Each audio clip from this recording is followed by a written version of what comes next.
Thanks to my patrons over on Patreon and to Ren for sponsoring this video. So, I wrote a book, there it is on the shelf back there, and it's specifically for girls aged about 14 plus, a kind of guide to life and our community that covers like history, relationships, representation, activism and more. When you write a book, you can expect a lot of meetings with your publisher. You need to discuss cover designs, manuscript edits, marketing ideas. You leave these calls like excited, energized for the launch day, maybe with a few nerves about like whether readers will like it, because that's the worst thing, right? You spend all this time writing this book and you edit it to perfection. And the worst thing you can imagine is people deciding actually it's kind of rubbish. But it turns out there is a worse thing that can happen than some subpar Goodreads reviews. In amongst the meetings about author interviews and formatting, you might be warned that your book is at high risk of being banned. I wish I could tell you that I was surprised when my editor mentioned that this might be an issue, but I was all too aware of the history of LGBTQ+ books being banned, especially books like mine that have like honest and open age-appropriate discussions about things like relationships, sex and consent. Oh yeah, I said on the call, that's not exactly unexpected. But in the months since, I've been thinking about my reaction, and the more I examine my calm professional response, the more angry I get. And I guess when I get angry, I make a video. So let's dive into the dark and dangerous world of book banning and queer censorship. 2022 has been a big year for book banning. By April of this year, US school districts had instituted over 1,500 book bans, far more than previous years in recent history. A study of 100 school districts in Texas, for example, reported 75 requests to ban books during a 4-month period. A year ago, with the same time period, that number was 1. These bans almost exclusively target children, targeting school libraries, reading lists, book selection policies and curriculums. The reasoning behind banning these books tends to boil down to the books having content that is age inappropriate. We'll get into the implications behind that phrase in a bit, but the banned books fall into 4 broad categories. Number 1, it's literally just a picture book. Mummy lets me help her cook. Mama helps me read a book. Now I'm tucked in nice and tight. Mummy and Mama kiss me goodnight. Scandalous. That piece of obscenity is called Mummy, Mama and Me by Leela Newman, and yes, it's been banned by dozens of school districts.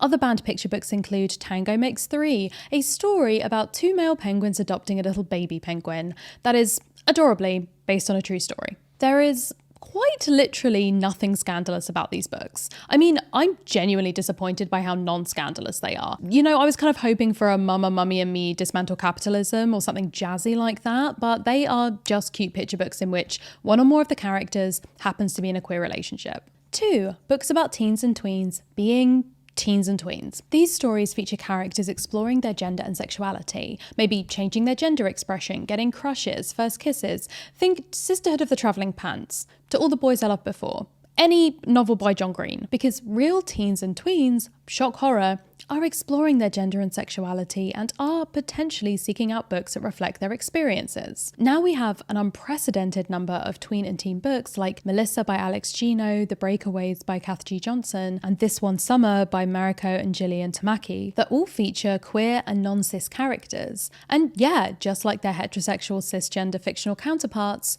they're having crushes and figuring out their identities, but disproportionately, these books with LGBTQ+ teens and tweens doing just that are being banned. 3, educational books. These are non-fiction books that discuss queer history, queer issues, and yes, sometimes queer sex for the purposes of education. I personally think it's unethical and unsafe to not educate young people about sex and relationships, and my book would fall into this category. This Book is Gay by Juno Dawson is pretty commonly seen on these banned books lists. It talks about how to have safe, pleasurable sex and explains common phrases that young people might hear and be curious about.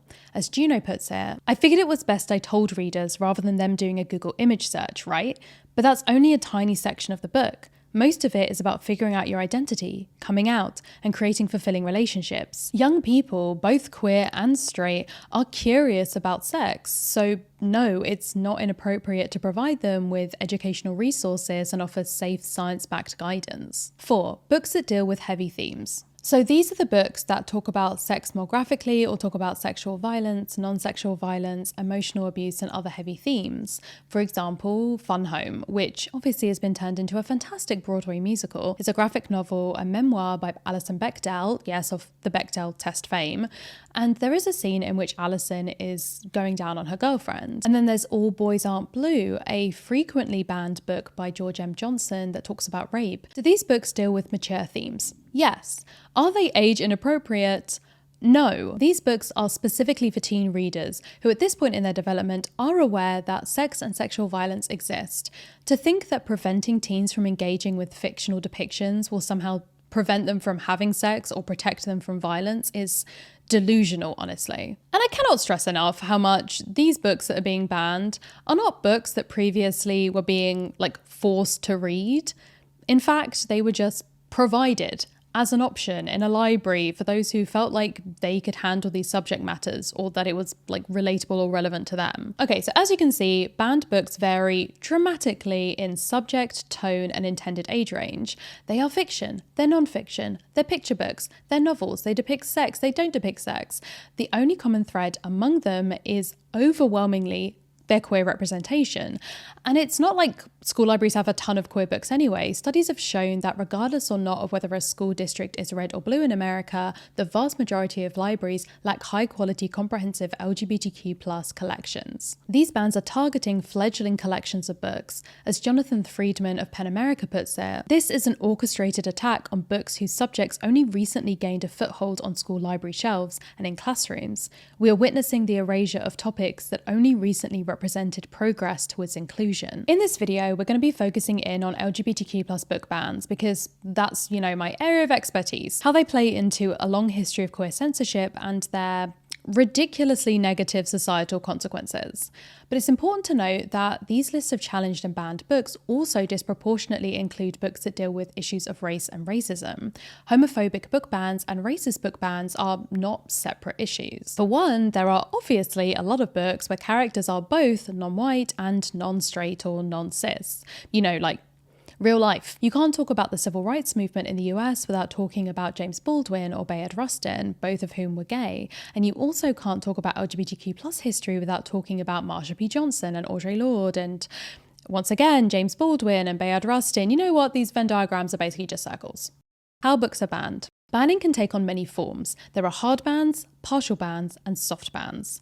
A hard ban means removing books from circulation, reading lists, and school curriculums. On an individual level, parents can challenge books and push for them to be banned, and on a wider civic level, government officials and committees can create policies that effectively ban a wide range of books. These top-down censorship policies also make the bottom-up censorship significantly easier. These policies often use broad language. For example, a Senate bill in Oklahoma would ban any book from a school library that focuses on the study of sex, sexual lifestyles, or sexual activity. Another bill in Tennessee uses slightly more specific language to target queer media, banning any books or instructional materials that promotes, normalizes, or supports lesbian, gay, bisexual, or transgender issues or lifestyles. Note the use of lifestyles in both of these policies. A very homophobic dog whistle, because what constitutes as a lifestyle, right? Is it just being alive, existing and being queer? This deliberately vague but all-encompassing wording ensures that any book, even adorable picture books about gay penguins, stays inaccessible. Accidental or unintentional non-compliance with these policies can also result in teachers and librarians being fired or schools and libraries losing funding. Then there are partial bans. So instead of outright prohibiting the material in question, these restrict children's access to those materials by requiring extra adult supervision or parental permission. For example, in Tennessee, schools must provide parents with 30 days notice to examine any curriculum materials relating to sexual orientation or gender identity and can request their children be pulled from such instruction. Iowa, Montana, and Arkansas have similar proposed or active opt-out laws. Not only do these bills give teachers even more work to do, partial bans create a cultural understanding that queer subjects are disposable or even taboo. And finally, there are soft bans. Soft bans are by far the most nebulous category on this list. list because they aren't a specific policy. In fact, they're more of a consequence of partial and hard bans. Soft bans refer to a larger culture of the preemptive censorship of queer books.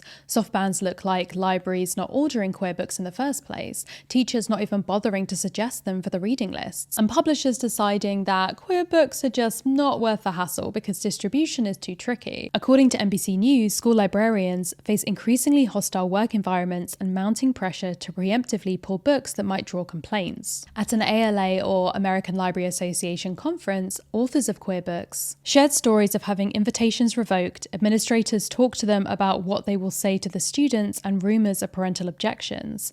There's no public discussion, they just aren't even considered. And it makes sense. After all, libraries and schools are struggling to get funding, and it's not like there are a shortage of authors that write fantastic hetero, cisgender books that won't cause as much controversy. Why not just spend your limited money on them? Why are books being banned? The underlying belief that fuels many of these policies is that an identity outside of heterosexual and cisgender is unnatural. People aren't born gay or bi or trans, they become that way through external influence. It's this nonsensical idea that access to gay materials will make more gay people. Reading about gay people, to be clear, does not make you gay. It might help you figure out your existing sexuality, but it isn't going to convert you. Yet we see time and time again these underlying attitudes peeking through. In December, teachers were accused of parents at a school in Tennessee of trying to indoctrinate kids into being gay after helping students start a gay-straight alliance club. It scares these people to think that their children might turn out to be that way, and that is a fear that is exploited to fuel these kind of policies, which in turn only create more fear-based ignorance. With increasing frequency, book banning and don't say gay actions have been used as policies that right-wing politicians run with during election campaigns. According to NBC News, during his successful bid for governor in Virginia, Republican Glenn Youngkin made parents' opposition to explicit books a central theme in the final stretch of his campaign, leading some GOP strategists to flag the issue as a winning strategy heading into the 2022 midterm elections. Republicans are traditionally meant to value limited government interference, yet when it comes to LGBTQ+ issues, this seems to take a backseat to prejudice. We're seeing lawmakers using the power of government in the most oppressive and coercive ways to attempt to freeze the world in a perpetual state of ignorance, to claw back to a time when LGBTQ+ people were hidden from society. As socially liberal policies, which ultimately amount to civil rights like equal marriage or abortion access, have been gained over the decades, that sense of control, of superiority, of morality is being lost. And schools where these people now have children and grandchildren or where they serve on boards are an easy target that also serves to limit the next generation's access to information on the ways our society has changed. It's been noted by many that pressure groups like Mums for Liberty and Parents Defending Education have links to wealthy and prominent Republican politicians, but the supposed spirit of community and small government means that they often market themselves as grassroots organisations, just looking out for the poor innocent children. This same idea is, of course, part of the reason why books about racial equality and experiences are also high on the list of items to be banned. As writer Gabriel Arana put it in a recent article, these laws seek to preserve the myth that the story of America is one of inexorable progress and unblemished virtue. Not only do these bans affect young people's access to information about the present, but the past as well. The background of this kind of attitude and rhetoric also has obvious links back to religious homophobia. It's this idea of good Christian values versus exposing children to sin. The Texas lawmaker who recently distributed a list of 850 titles he said were violating classroom laws was himself a board member of Christians Engaged, an organisation that encourages and provides training for Christians who want to be more politically involved. He's also someone who added an amendment to a bill in the past that would have forced public colleges and universities to approve student organisations that discriminated on LGBTQ+ students by blocking membership to those groups. We also saw in the UK in 2019 protests by Muslim parents against the teaching of lessons around LGBTQ+ inclusion at a school in Birmingham that lasted for months. But these religious protests have also been met with pushback from other religious parents who are frustrated with their beliefs being used to discriminate. One mother at the protests in Birmingham, for example, saying, "I don't think there's anything inappropriate being taught in school whatsoever. I teach exactly the same thing at home, which is to respect everybody, regardless regardless of what they believe or how they live or whatever family setup they have. This protest does not represent my religion at all. Using religion as a shield for homophobia ultimately hurts queer people of faith at an even deeper level, but in terms of creating a moral panic around these books and policies, it's an unfortunately successful tactic in many places. You'll notice a lot of these policies don't just stop at individual parental choices, but instead limit freedom of speech and access to information for whole communities. In 2019, there was an uproar about a planned drag queen story hour at a library that was forced to end its sponsorship of the event after the backlash. A local progressive church ended up funding the event and renting a room in the library to host it. Okay, cool, you stopped the library hosting with your taxpayer dollars, I guess, but this separate organisation should be fine, right? No, there was a huge protest, InfoWars got involved, and the city council effectively banned the event altogether by prohibiting the library from renting out rooms in general on the grounds that the security costs for holding that event amid all the protests were too high. According to a report by PEN America, over 100 bills censoring teachers have been introduced in US states this year, a situation they have called a national assault on our education system. A bill introduced in the Kansas House, for example, would change the state's obscenity laws, making it a Class B misdemeanor for teachers to use any material that depicts homosexuality in a classroom. In Arizona, Republicans have introduced a bill that would require parental consent for a student to join a school club involving sexuality, gender, or gender identity. So to get support, young people have to out themselves when those most in need of that support will potentially be in danger if they do. When a bill in the mid-2000s called for all books and plays and writing by gay authors or with gay characters to be banned from public school libraries in Alabama, one state representative, Gerald Allen, told CBS News, "I don't look at it as censorship. I look at it as protecting the hearts and souls and minds of our children." Okay, so now we know the ideas that actually underlie these bans, but how are they being justified and discussed in the mainstream? One thing that we hear way too often is LGBTQ plus stuff is just too political. The irony, of course, being that we are only political because our rights became a legal issue that the political system got to vote on. Like, sorry for fighting for our rights, I guess, at least let us read a picture book. But these legal debates have politicized our very existence, and the short period of adding LGBTQ plus materials to schools that followed the passing of increasing legal equality is actually what caused part of this backlash. We have examples of school boards banning educators from even displaying pride flags for being too political. The board member that wrote that policy has said, "We don't pay our teachers to push their political views on students. It's not their place." Because, yeah, the honestly very benign symbol that queer people even exist, the rainbow flag, is inherently political, apparently. Great. This argument of LGBTQ plus relationships and identities being too mature, too adult, too inappropriate for innocent young children to be told about is, of course, nonsense. Some of these kids will have had LGBTQ plus parents, family, friends, literally since they were born. But it isn't really about that, remember? It's about these fear-based ideas that have been passed down. One of them being the sexualization of queer people. You know, lesbians as a porn category, queer men as foul sex addicts, trans people as predators. A lot of the existing limitations on LGBTQ plus topics in schools stem from the AIDS crisis in America. Up until 2020, for example, in South Carolina, you couldn't talk about gay relationships outside of the context of disease transmission. One parent at a school board meeting to discuss a books ban asked, "Why are we sexualizing our precious children? Why are our libraries filled with pornography?" As I mentioned before, some of these banned books that are aimed at teens do talk about sex, something these teens will most likely be having themselves if they haven't already. But a lot of these books have nothing to do with sex at all, yet the accusation is still there. The impact of this goes way further than just library books. Beyond the books. So when I was at school, I tried accessing the Stonewall charity website one lunchtime in the library and found it blocked. I tried another LGBTQ plus support site for a local youth group, also blocked. Our school computers, like pretty much all school computers, wouldn't allow students to access certain websites if the system detected something that the administration had determined was inappropriate. The reason for the site being blocked would be displayed on the screen with an error message. Contains nudity, contains drugs, contains defamatory language, that kind of thing. So what did it say was the reasoning for blocking these particular websites? It said, and I quote, "blocked for lesbian and gay content." I would admit there was a small optimistic part of me that hoped that it was just a mistake. I mean, it was still unacceptable that this blocking software had this as an option at all, but maybe the school hadn't thought to check what exactly it was blocking. It would just kind of said, yeah, I'll install the software, block everything.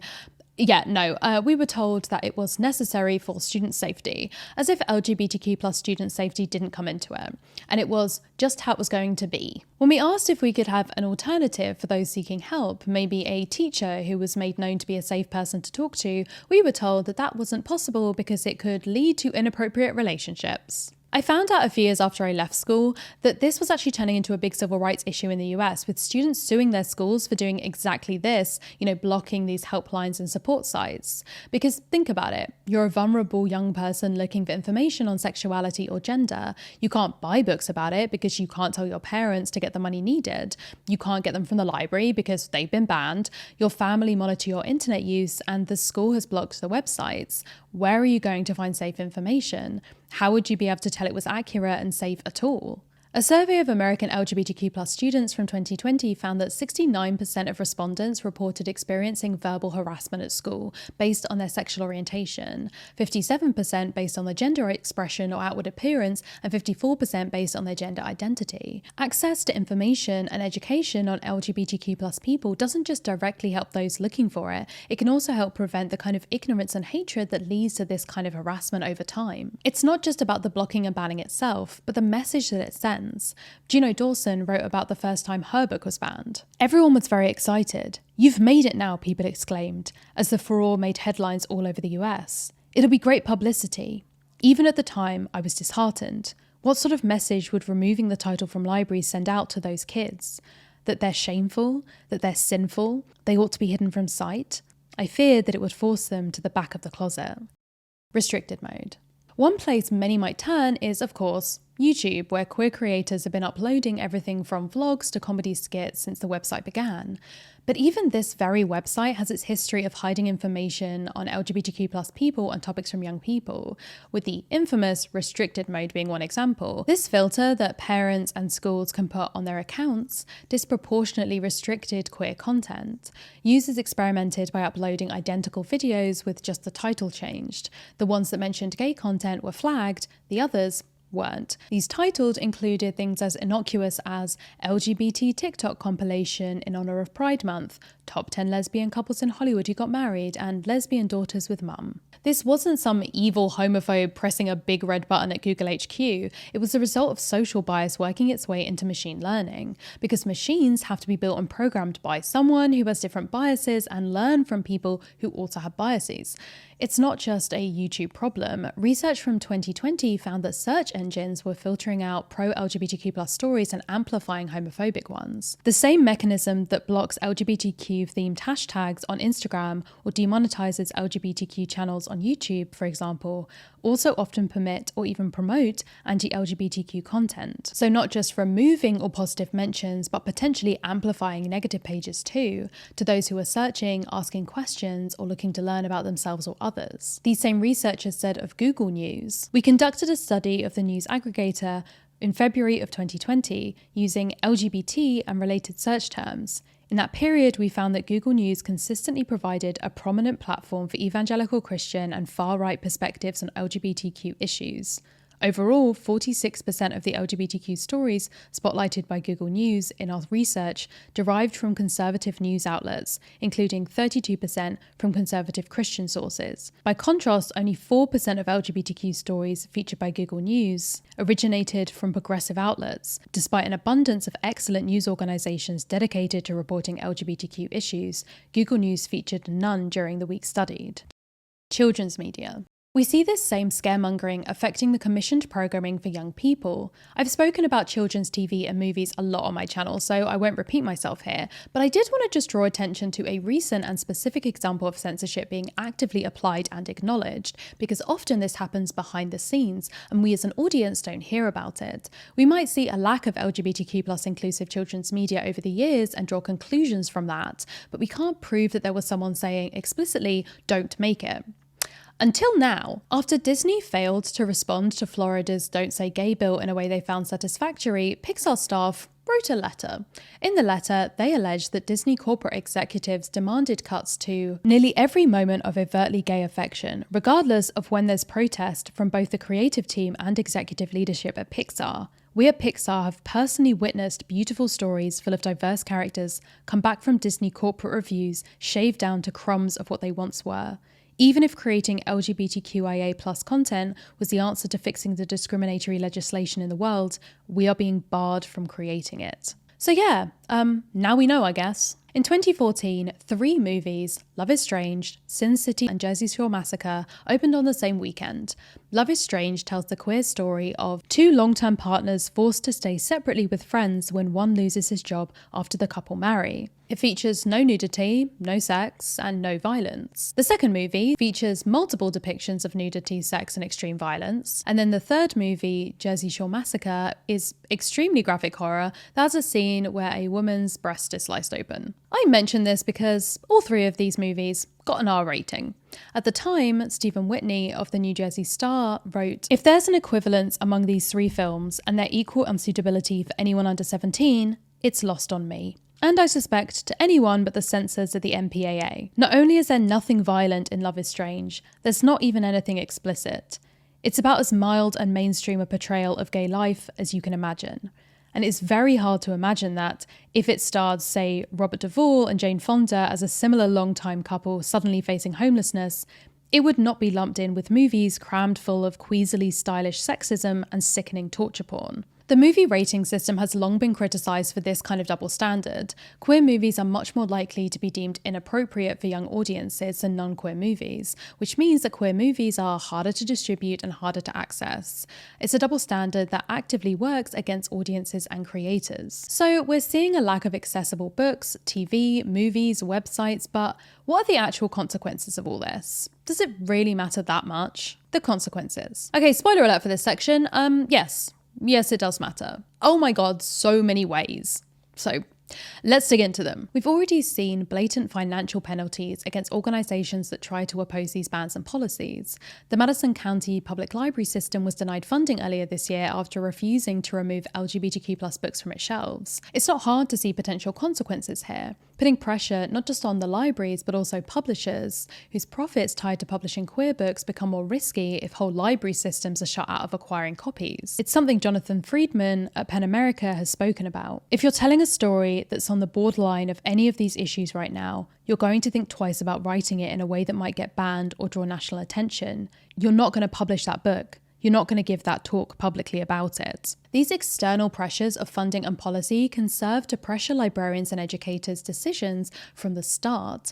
How many books don't even get considered just in case? We've also seen testimonials from queer teachers leaving the profession altogether, including Nicolette Solomon, who told reporters, "If I can't be myself 7 hours a day, 5 days a week, then I'm going back in the closet, and I can't do that. It's not good for my own mental health. I don't think I can bear to see the students struggle and want to ask me about these things and then have to deny them that knowledge. That's not who I am as a teacher." And it isn't just the pressure of being forced back into the closet. Governor Greg Abbott in Texas has called for very real punishments, including criminal charges to staff that provide access to young adult novels that conservatives have labelled as pornography. Sarah Chase, a longtime librarian in a Fort Worth suburb who recently retired earlier than intended, admitted, "I'm no saint. I got out because I was afraid to stand up to the attacks. I didn't want to get caught in somebody's snare. Who wants to be called a pornographer? Who wants to be accused of being a paedophile or reported to the police for putting a book in a kid's hand?" And having these kind of supportive teachers and librarians in schools, as well as queer resources, is vital to the mental health of young people already at a disproportionate risk. A survey last year by the Trevor Project found that 42% of the nearly 35,000 LGBTQ+ youths who were surveyed, and over half of the trans and non-binary youths, seriously considered suicide in the previous 12 months. But do you know what researchers found helped significantly lessen the likelihood of this being the case? Youths having reported at least one LGBTQ+ affirming space, such as their home or a school. I'm tentatively planning a full video focusing on mental health and LGBTQ+ communities, but it's important to be clear here. Being LGBTQ plus in and of itself does not make you depressed or suicidal. It is your surroundings and your treatment. It is homophobia, biphobia, transphobia. It's being told that you're sinful or inappropriate. Giving both factual non-fiction and also story-based fiction books to young people can help them understand themselves and others better. It can help give them hope. Cutting them off from this is cutting them off from a vital lifeline. These kind of affirming texts and environments quite literally save lives. Even those students who are totally confident and comfortable in themselves suffer as a result of these policies. When they should be studying, hanging out with friends, thinking about the promise of their futures, they are instead being forced to fight for their rights. One 17-year-old in Virginia who was part of a student group that successfully urged their school officials to reinstate 2 LGBTQ+ books in their library lamented that the organising efforts forced him to miss class and lose sleep. He said, "No student in any county in this country wants to go to school fighting for their basic rights. Instead of doing statistics homework or hanging out with friends, we were expected to go to school board meetings and lobby school board members for stuff that really shouldn't be up for debate." In 2020 and 2021 alone, more than 80% of the youth in the US lived in the 42 states that considered these kinds of bills. Just the debate around these policies, not even having them come in, the news that they're being considered can cause a horrendous amount of harm. Being told that your very identity is up for debate is never an acceptable thing to do to anyone, let alone a child. Much like the way that these supposedly feel-good stories of a 7-year-old working 4 days straight to buy his sister an inhaler are actually just extremely horrific, so are inspirational stories of young people fighting back, because why the hell do they still have to? There's, the video of the Florida class president who was told he'd have his mic cut if he said the word gay during a ceremony and so replaced it with having curly hair, or the 11-year-old trans activist who went viral after speaking before the Texas Senate committee. They're doing it because these policies actually materially affect them, and so they feel compelled to. They're having their childhoods politicized. And for what? Because it sure as hell isn't to make them safer. Which brings me on to sex. The policies that claim to protect youth from gay pornography may, ironically, be resulting in gay pornography becoming the largest youth-accessible queer resource. And no shade to gay porn, whether it's an AO3 erotica or a tasteful crash pad production, porn is something that many young people are curious about. But porn cannot be our only source of education and representation. For one thing, sex workers and smut writers are not necessarily sex educators. By its very nature, porn equates sexuality to the physical act of sex, and more often than not portrays sex itself in, we'll just generously say, an unrealistic way. As one adult film star said, trying to learn how to have sex by watching porn is like trying to learn to drive by watching the Fast and the Furious franchise. What does it do to young people to only see the sorts of relationships that you dream of portrayed in pornography? Never in, growing up in Disney movies or romantic YA novels. Sex is not a bad thing, but we should be opening up these kind of conversations and accessible resources about the totality of someone's experience with sexuality or gender. I mentioned that I was writing the script for this video on Twitter, and the incredible Lisa Power, who co-founded Stonewall, replied to talk about her own experiences trying to provide LGBTQ+ safe sex resources to schools during the time of Section 28, a policy in the UK that stopped the promotion of homosexuality. She said, "Section 28 wasn't meant to stop sexual health promotion, but it did have a major impact. I was working in HIV at the time, and I remember police telling people to take our gay men's safer sex posters down. The law was vague, so society self-censored." A lack of sex and relationships education is an issue across all genders and sexualities, to be honest, but the risk for queer youth has even more layers to it. Not just because it's less likely that they're going to be able to get information from their parents and families, but Kat Black actually brought out a video recently that touches on the next point I'm going to make, and I highly recommend that you go and watch it as she talks about her own first-hand story. I'm going to talk about my own experiences brushing up alongside this issue. Grooming and underage use of dating apps. When I was around 19, I was invited to a conference on LGBTQ+ education because of my work with trying to bring LGBTQ+ workshops into schools. While I was there was a presentation from children's charities about the dangers of this new world of social media. They spoke with a real sense of fear about the fact that they had been prepared for awareness campaigns and education for young girls around adult men preying on them, but they were finding more and more that the unseen victims were queer boys who would lie about their age online, including apps like Grindr, which had only just become a thing, because they were so desperate to connect with people like them. They were desperate to even meet another gay person, to try and learn about the community, to experience romance that they couldn't even acknowledge in their school or home life. When I mentioned this to queer guy friends of mine over the years who came out as teenagers, they nearly all had stories of doing just that. Some just used the apps to talk and try and connect. Others found themselves in dangerous situations in person. These policies do the opposite of protecting children by putting them in situations where they feel like they have no other choice. Solutions. Okay, so what the hell can anyone do about this? So there are some practical solutions. So the American Library Association, which I mentioned earlier, hosts a very cool annual conference that I am literally flying to tomorrow because I have never been relaxed a day in my life. They have advice for librarians who want to challenge these bills and policies on their website. That's very comprehensive. It has advice on like how to do everything from holding a public meeting to like working through the paperwork to challenge these kinds of policies, to working with the media. They also have guidelines for schools to prevent the sudden arbitrary removal of books. There are also resources from places like Lambda Legal that give information on your rights as a student and how educators, parents and students can request LGBTQ+ resources within the school. It's also an option to propose the opposite of a ban by way of inclusion mandates and legislation. Currently, these are in place in 6 states, I believe. The idea being that these states, California, New Jersey, Colorado, Oregon, Illinois and Nevada, requires schools to teach a history and social sciences curriculum that is inclusive of LGBTQ+ people and identities. There may be cases where this isn't properly implemented, but the idea is both that young people know it is something that the wider community is in support of being in place, and there are recourses to correct it. There have obviously been sort of wide-scale protests of the hard censor policies like the Don't Say Gay bill in Florida, but there have also been more individual protests, shall we say, essentially utilizing the overly open wording of things like discussion of sexuality and gender identity, leading to some teachers claiming things like calling teachers Miss or Mister is technically not allowed because it acknowledges gender identity, or they might feel compelled to write to parents to tell them that they can't teach any books that have romantic relationships in them at all, from Shakespeare to Austen,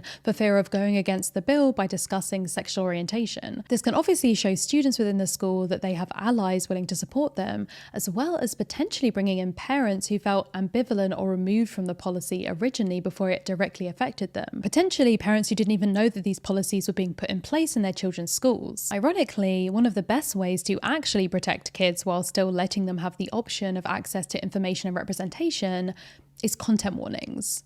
The fact that so many of these people who are banning hundreds of books to protect children's innocent eyes from 2 gay mums are the same people saying that we're pathetic snowflakes for adding trigger warnings to a piece of media that still remains readily accessible is honestly the height of irony. Like, we can have difficult topics and tough texts attached to discussions in classrooms, guided conversations, lists of content warnings, but let them still be available. Ultimately, these bans are so popular because books work, they have power, and the people trying to ban them know it. And so we have the opportunity to create an opposing spiral. The more books that exist about and for LGBTQ+ people and that are readily available, the more educated and protected young people can be. And that can be an amazing route to change and progress. Thank you so much for watching. I would love to hear what you think in the comments. And I guess, of course, if you're interested in the book that might get banned and that probably technically already is in some of these states that have the wide-reaching hardban bills, I'll leave a link in the description for that as well. So something that literally affects all of us, but which has had its own issues with being taught or even acknowledged in many schools over the years, is climate change. So when Ren reached out about working together again, this video seemed like the obvious choice. Ren is a website that helps you calculate your carbon footprint and gives you ways to offset it by funding diverse mixes of projects like tree planting, mineral weathering, and rainforest protection. You basically do this simple quiz, just answering some questions about your lifestyle, and Ren will tell you what your carbon footprint is and also ways you might be able to reduce it. I, for example, am working on reducing my goods consumption, like only shopping secondhand and doing clothes swaps, things like that, and also my energy usage. But because reducing your carbon footprint to zero is basically impossible, you can also offset what you have left. You'll then get updates on the projects that you're funding, which details down to the number of trees planted. Obviously, it's great to help as individuals, but ultimately wider change is also needed. So Ren also puts money into projects that help change policy, like the Clean Air Task Force, which advocates for new technologies and policies to move towards an affordable low-emission future. And also research, like a recent peer-reviewed paper providing further evidence of the benefits of empowering local indigenous communities and methods to preserve rainforests. If you're wondering about ways you can help fight the climate crisis, I know it can seem overwhelming, but this is one way that you can start helping today. You can also look at other ways to help, like pushing for wider government action using the link in the description. And the first 100 people who sign up will also have 10 extra trees planted in their name.